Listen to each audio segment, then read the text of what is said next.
एक काला कानून देश की संसद में पास किया गया, उतना ही खतरनाक जैसा कि किसानों के खिलाफ 3 काला कानून लाया गया था।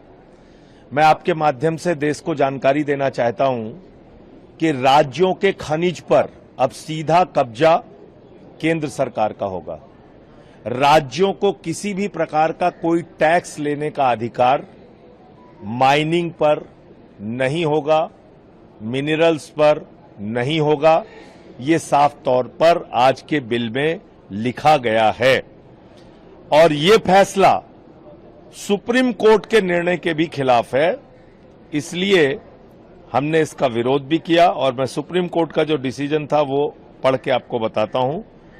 The supreme court held that states have the power to impose taxes on mineral rights and mineral bearing land।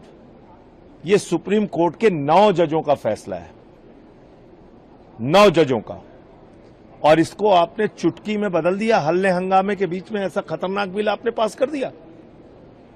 आपने क्या लिखा है इस बिल में?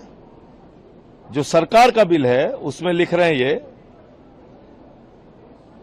no tax, cess or such other levy by whatever named call shall be imposed by the state government on mineral rights or mineral bearing lands either based on mineral quantity or mineral value or royalty payable or otherwise।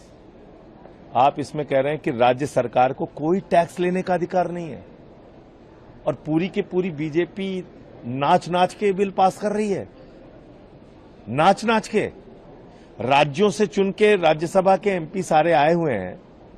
आप मुझे बताइए कि अगर आप अपने राज्य में जाएंगे और राज्य की जनता आपसे पूछेगी कि भाई आपके आर्थिक स्रोत पे सीधा कब्जा मोदी सरकार ने कर लिया, क्या जवाब देंगे आप?